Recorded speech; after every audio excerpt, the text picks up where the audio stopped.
So, I just appreciate the opportunity to come and speak about something I'm passionate about.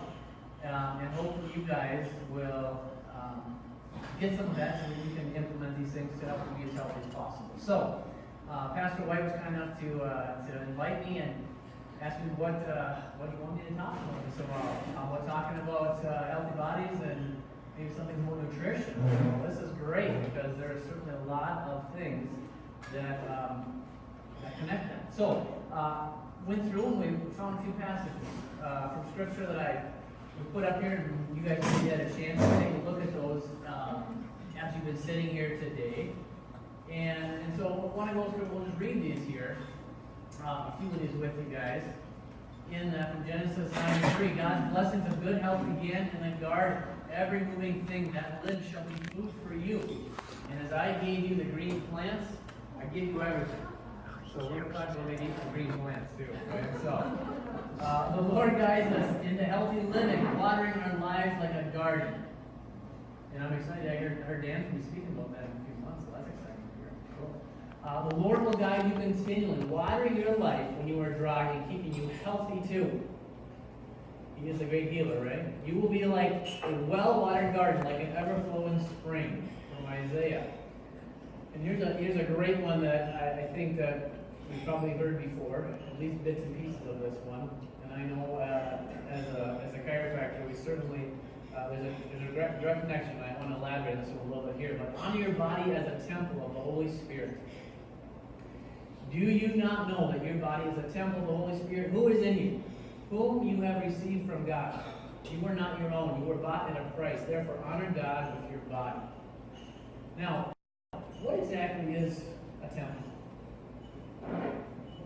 Place of worship. A place of worship. How cool is that? So we are essentially, we're obviously in a place of worship right now. What amazing thing is, we're walking around with your own temple every single day. Your body is your temple. You worship God through our bodies. And so the decisions and choices that we make to honor this body is a form of worship as well. So there's some exciting things I want to talk to you about as well. And as Donald Trump would say, 1 Corinthians 6:9. I had to say. 1 Corinthians 6:19 and 20. I just couldn't pass it up, right?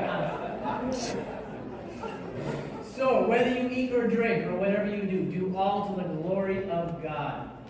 That's pretty cool. Short and sweet. Everything that we do, including what we eat, do it to the glory of God. Well, that's exciting to talk about. All right, so in the next slide, we're going to talk about that some more here, okay? So, let's think about this now for a moment, okay? We are all blessed to be here. So obviously you that are here today are not in that first category of being in a nursing home, okay? No one wants to be in a nursing home, right? My father's in a nursing home, and I'll be honest, it's not the most uplifting place to be. But it is something that a lot of times that's where people end up. Now, a lot of times people think, well, I have no control over that. And it's true. At the end, when someone starts getting along in years, oftentimes that is the only option. But the good news is you guys are all here right now. And you're not in a nursing home. So there are things and choices that we can make right now that will help prevent us from ending up there. And really what it comes down to is choices. Health is actually a choice. I always joke with some people too that if you're happy, it's you. If you're not happy, it's you. Being happy is a choice, right? Being healthy is actually a choice too. The choices that we make in order to, whatever we do in life, okay, the choice that we make with our health though will determine. And sometimes we can say, you look at the gentleman on the left-hand side, and obviously a senior, and he's, sporting a little extra, what would we call that? Leftover energy maybe. But as he's gone along in years, over the course of 6 years, look at this. He made a choice to be healthy. So it's up to us by the choices we make on whether we're going to be healthy or not. So there are options. And now I'm going to try and, I'm going to be honest, I'm going to rattle your cages a little bit today, okay? Because in this next slide, we are going to find out who truly are the healthiest people that ever lived.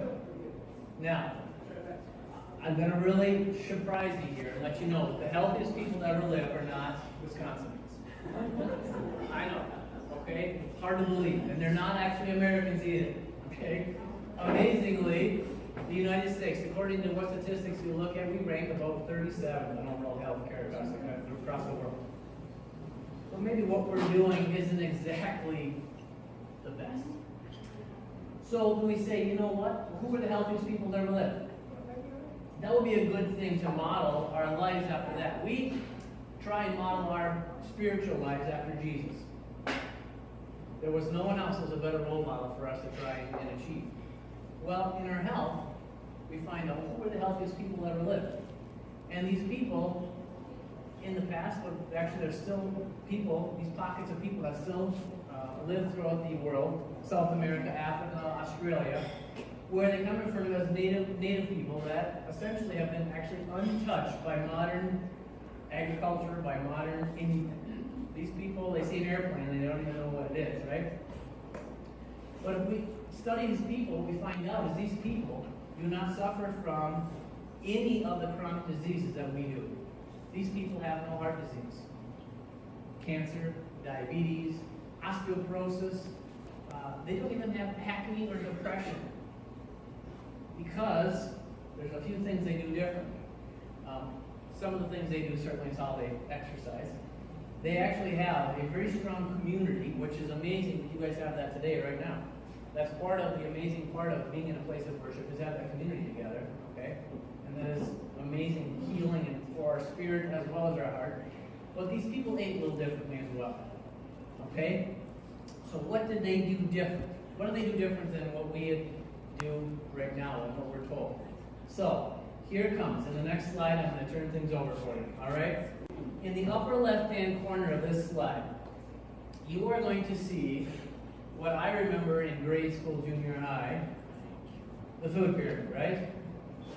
Now, if we look at the bottom of the food pyramid, what's the biggest part at the bottom? I mean, it's very small writing, but I will read it for you. It says, bread, cereal, rice, and pasta, 6 to 11 servings a day. Holy smokes, that's a lot of grains, all right? Vegetables, 3 to 5 servings. Okay. Fruits, 2 to 4, and then as we go on up, we get into dairy, meats, 2 to 3 servings, and at the very top, the one thing that says to use sparingly is actually fats, oils, and sweets. Okay. Whoa. Well, the one thing I can agree with in the food pyramid, I will agree with the sweets part, okay? But the one thing at the top, amazingly, we'd oftentimes be better if we took the food pyramid and flipped it upside down. If we took out the sweets, we probably could flip it upside down, and that would actually be a much better version of what we should be eating. If we truly look at what we should be doing, if we look at the very bottom of really what a food pyramid really should look like, it's primarily made up of meats, healthy fats, which I'll talk about that. And I grew up, certainly in the 80s and 90s, where we're talking about any kind of fat was a bad fat, right? Then vegetables, and then fruits, nuts, and berries. And so let me explain a little bit why that is. So in this next slide, the main thing that I want to talk to you guys today is about inflammation. Now, there is not a single disease process out there that does not thrive on inflammation. Now, we all know when we hurt, that doesn't feel so good, right? But guess what? You can't have pain without inflammation. Now, every single disease process that we have today is either brought on or made worse in an inflammatory environment in your body. One of the best examples, and this I'm going to turn it upside down a little bit here as we're talking about that. One of the best examples of that having to do with heart health. We are told that we need to take certain things to keep our blood vessels healthy, right? Free of certain things floating around, okay? Anyone have a guess what I'm talking about? Statins, exactly. Mary, come stand up with me here, okay? Now, lovely Mary, okay, turn to your side here. Now, look at this. Mary, I'm gonna borrow your hand for a second. I will give it back. Let me adjust this. Now, if I were to take Mary's hand, I brought one piece of sandpaper. How are we doing, Mary? Thanks for volunteering. So, if I were to take this sandpaper and rub it on Mary's hand, how's that feel, Mary? Well, it's not Not pleasant. If I kept doing this for a while, let's just say for the next 10 minutes, how's Mary's hand doing? It'd be pretty well. So here's the idea. Would it make sense to maybe take and put ointment on Mary's hand to help with this irritation? Mary said it would be better, I will for the kids in the audience, she said it would be better if you took that irritating thing off my hand. That would make more sense, right? If I just took away the offending agent from Mary's hand and stopped irritating, right? So as you look at Mary's hand, we do this for a while, what does it do? It starts to turn red. It's getting sore and inflamed, right?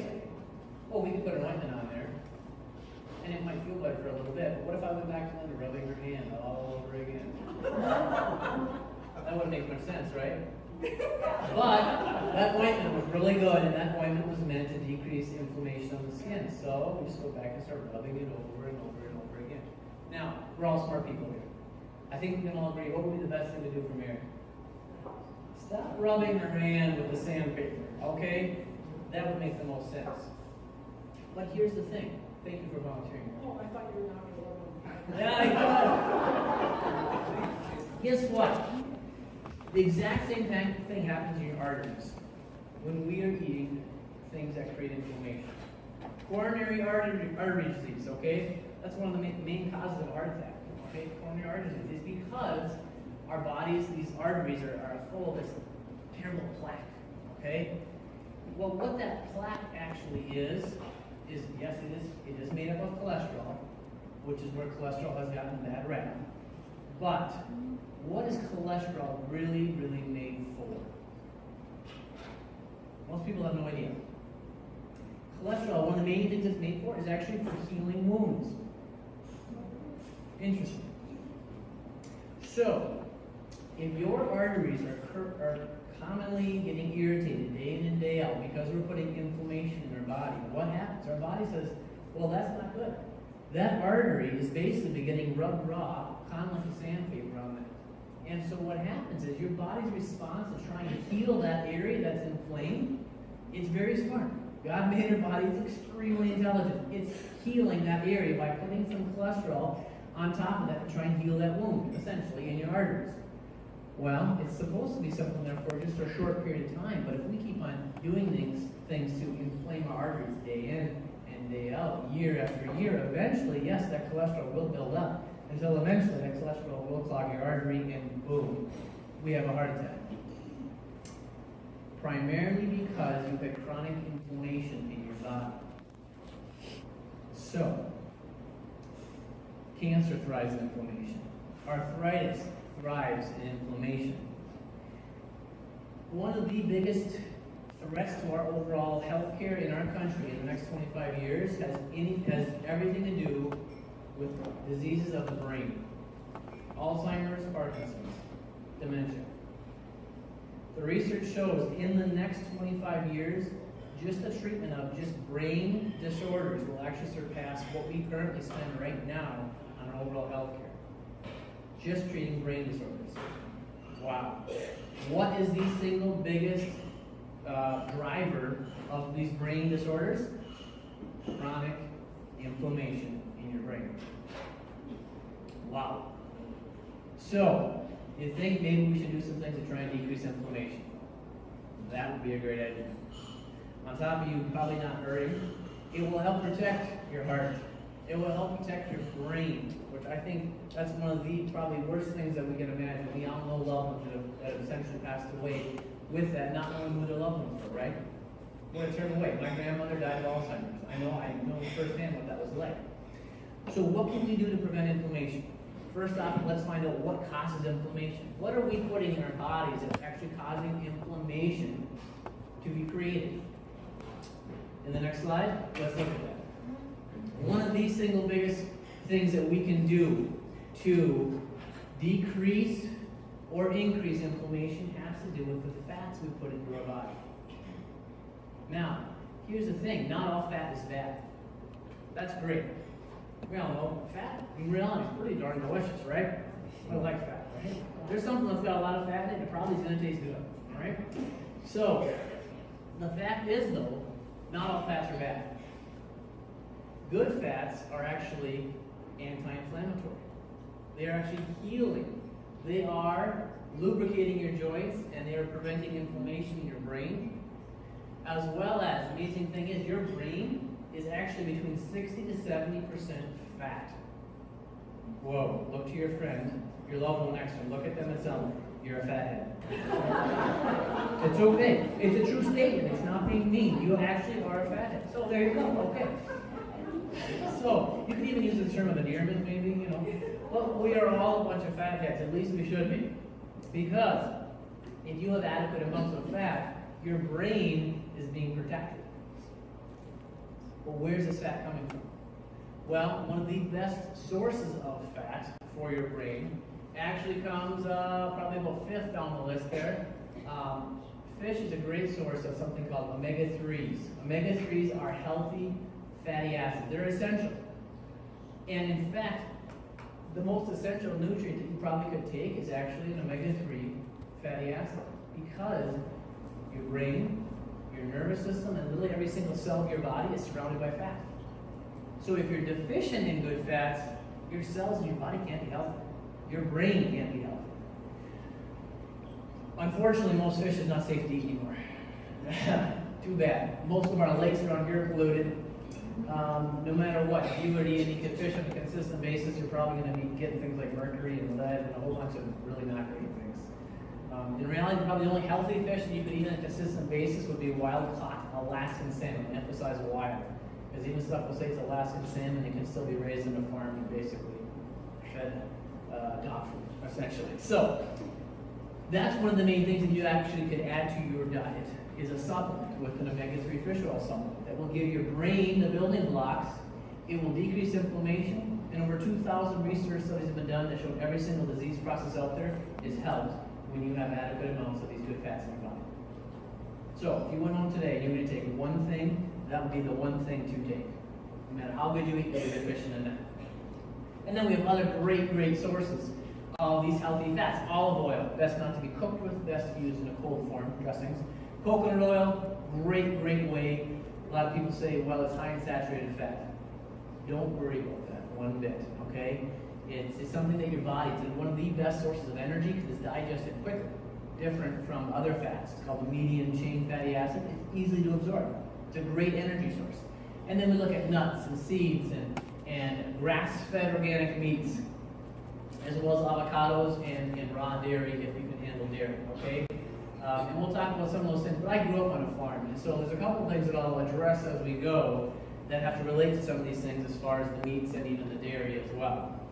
And so, if you were to actually look at your total calorie intake over the course of a day, the highest proportion of your calories actually should come from fat. How cool is that? Yes, we can eat more fat. But it has to be the good kind of fat, okay? The bad kinds of fats are the ones that are actually found in meats that are not actually grass-fed. Now, what's the difference, okay?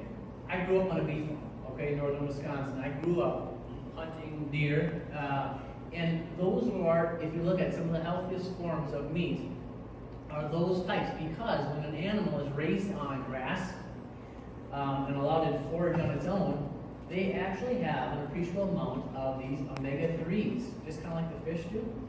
Those essential fatty acids are actually can be found in red meat. So, not all red meat is bad. Okay, another great thing. I will tell you, go ahead and eat some red meat. I eat red meat at least once, probably twice a day, in fact. Okay? But it's organic grass-fed meat. You're getting great protein, but also you're getting a lot of that healthy fat. Anti-inflammatory building blocks for your brain. So, if you don't know of a farmer, connect with a farmer. Find a farmer that you can get your own meat from. That's a great option. and not feel bad about eating that. As well as the same thing, how the animal is raised, even the dairy that we drink. Dairy can be difficult to digest at times, and it can be inflammatory. But if you're going to have dairy, have the full fat dairy. Awesome.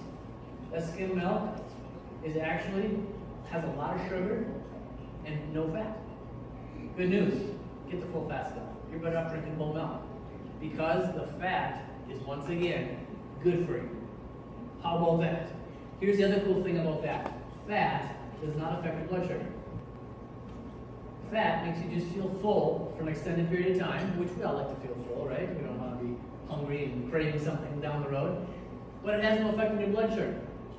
So if your blood sugar is not going up, you're all of a sudden, how many of you know somebody or have loved ones with diabetes? Right? Of course, a little half of you. So, good news is, fat has no effect on your insulin levels. But we're going to talk about some of the things that will in a minute. Okay? So, get plenty of fat in your diet. Okay? It doesn't affect it. When your blood sugar spikes, your body needs to actually pull that sugar into your body, okay, to utilize it. But in a minute, I'm going to talk about some things that actually cause your insulin levels to go up. So let's go to the next slide. Remember the food pyramid? What was the bottom? Grains. Now, once again, I grew up on a beef farm. I used to bring cattle to the fair. And what we do, we put these animals in a small, confined area, and for about 6 months, we would feed them buckets and buckets of what? Grains. And what happened to that steer? Boom. It blew up. Wow. Great job. You put a ton of weight on that steer. Good job. What do? We put a ton of fat on that steer as well. If we fed that same steer bales and bales of hay, would the same result have occurred? No. It would have taken a long time for that steer to get to that same point. Guess what happens to humans when we feed ourselves buckets and buckets of grains? We blow up. We're a bunch of wild animals living in captivity. And so, by feeding ourselves buckets and buckets of grains, essentially we're feeding ourselves buckets and buckets of sugar. One slice of, well, what's bread made of? Flour. Primarily wheat is the most common type, right? It is a grain that when your body digests it, just one slice of bread is equivalent, when your body digests it, to 4 teaspoons of sugar. Now, some of you say, well, I have a sandwich for lunch. You had 8 teaspoons of sugar. What if you took your coffee and put 8 teaspoons of sugar in it?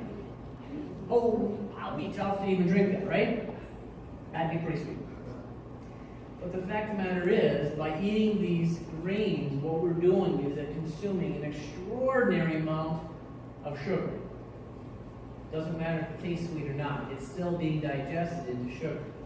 Well, when we eat sugar, what happens to our insulin? Insulin has to get poured out to help your body utilize all this extra sugar.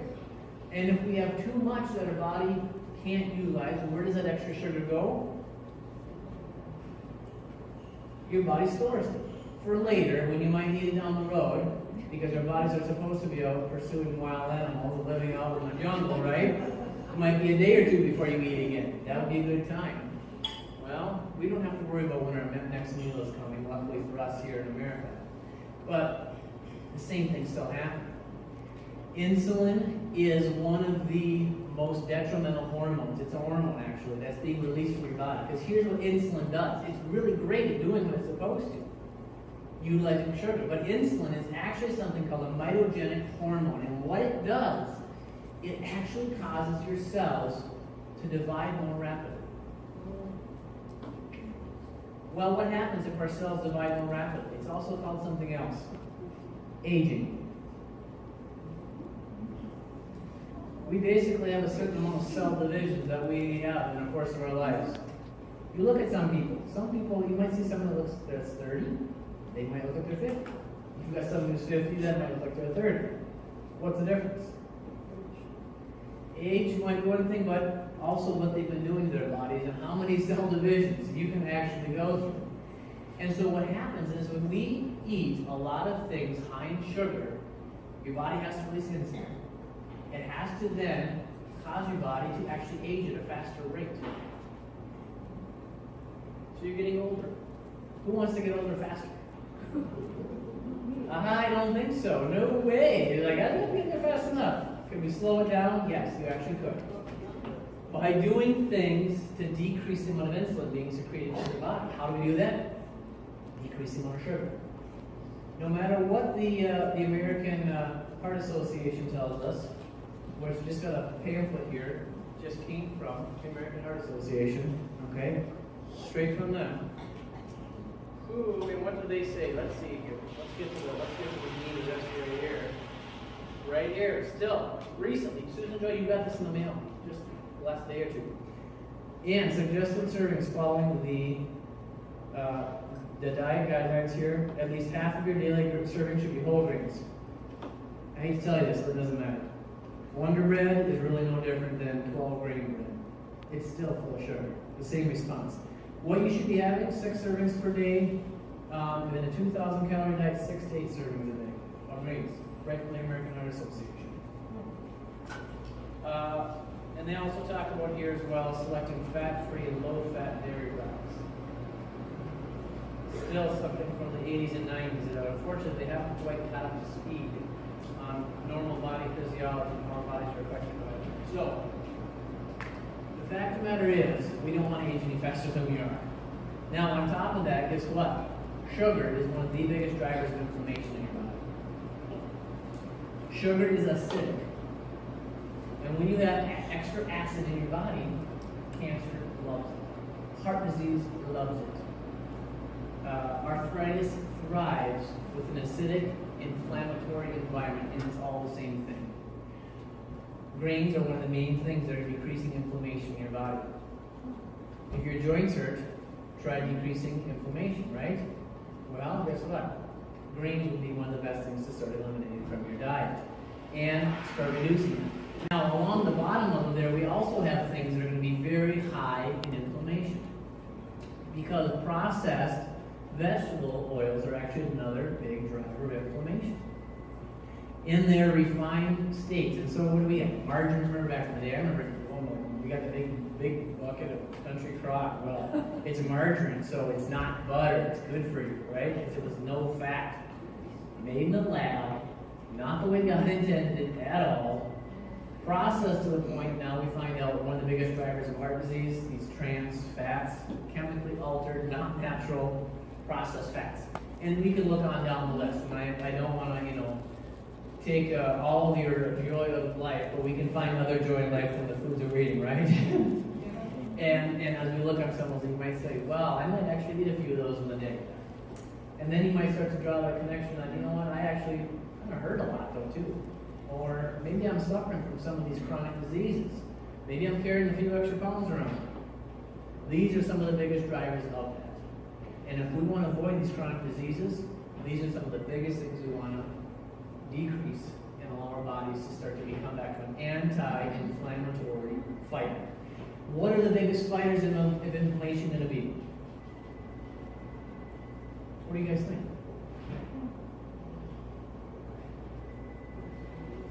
The biggest thing that's going to decrease inflammation are going to be the healthy fats and lots of vegetables. Vegetables are extremely alkalizing, which is the opposite of something that's acidic, which helps to drive down inflammation.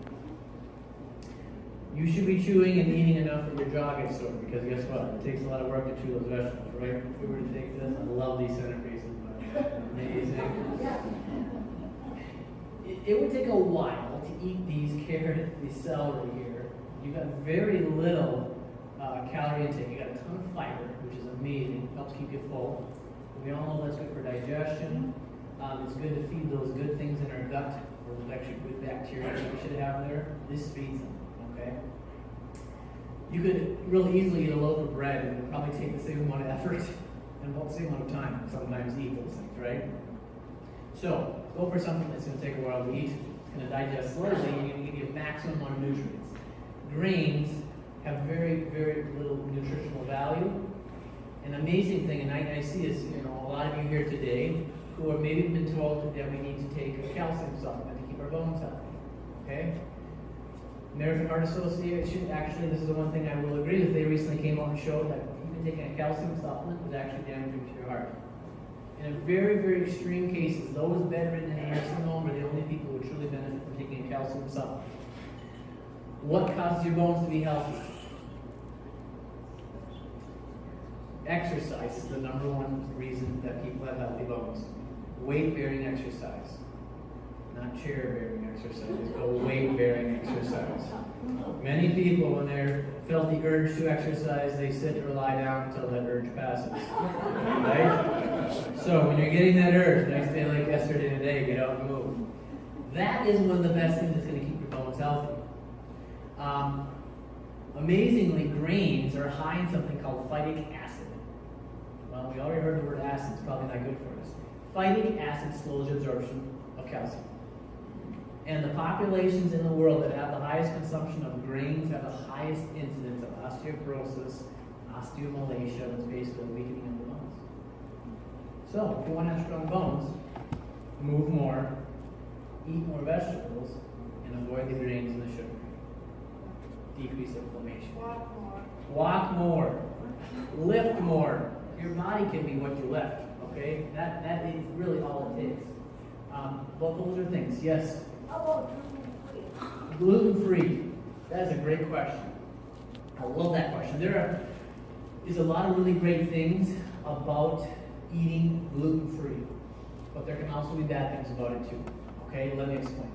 Gluten is basically a protein that's on many grains, wheat being the primary type of food that has gluten on it. Gluten is actually, when it's in your body, is a sticky substance that actually clogs up these little microvilli in your intestines that are meant to create surface area to absorb nutrients.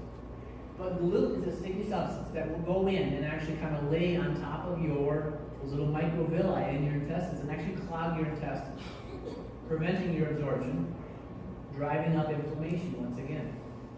Research shows 67% of people have some sort of sensitivity to gluten. About 15%, 10 to 15% actually have an all-on real allergic problem with it. Okay, but if we look at here today, 2/3 of you are actually eating something on a regular basis that is actually driving up inflammation, it's decreasing absorption of nutrients, and actually even affecting brain function as well. And that's what we look at. We see this a ton in our office. Kids coming in with problems with behavior, ADD, ADHD, autism. And many of these kids, extraordinary changes by changing their diets by taking a gluten. Now here's the thing. Here's the problem with it. You can eat really lousy eating gluten-free. Because you can make cookies out of rice flour. You can make corn is gluten-free. But I hate to break this to you. I grew up thinking corn was a vegetable. But guess what? Corn is a grain. Okay? Corn is nothing more than sugar. Alright? And so, you could eat gluten-free but still be consuming an extraordinary amount of sugar and still having the same effects.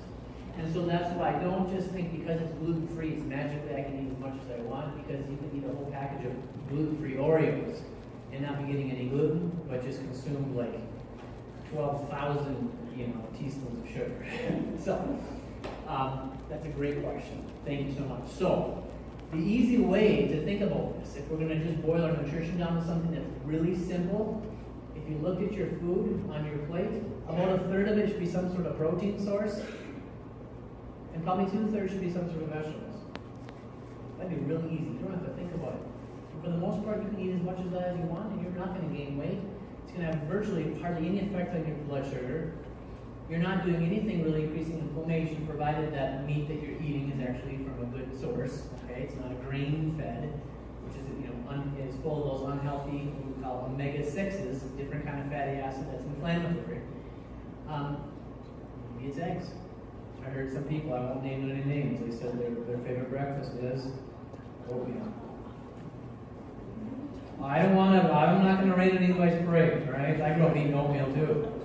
But, so I hate to break it to you here, but there's no fat, there's no protein, but it's basically all sugar. And so, not long, I grew up eating Life cereal and all these great cereals, and I couldn't figure out why. An hour after I got to school, I was starving. Because I just ate a bunch of sugar.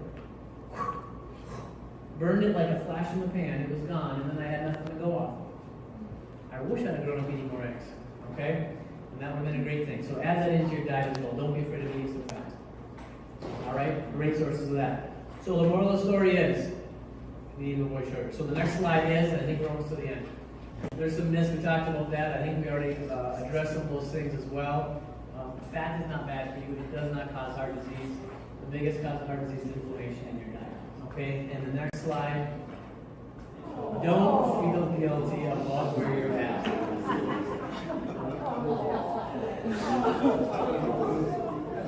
Today is a new day. Alright? Guilt is a very good thing when it helps us to recognize our errors of our ways, right? When we've sinned. So that way we can confess our sins.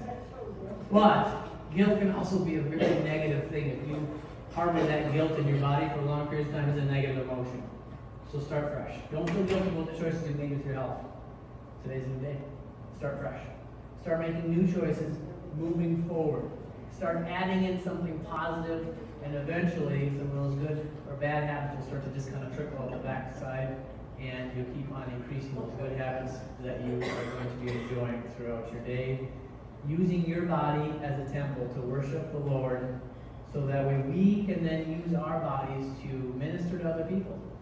It doesn't do a lot of good if you're bedridden because we've neglected our bodies. If we want to be able to minister to others, take care of yourself so you can do that. And that is one of the biggest compliments that you can give the Lord, is to take care of what He's given us. We're told to be good stewards with our money, be good stewards with your body as well. So, thank you for having me today, and I appreciate that. I probably talked too long, and I apologize for that, but I get on a roll. Sometimes can't stop. So, thank you for having me today, and I'll be happy to answer any questions if you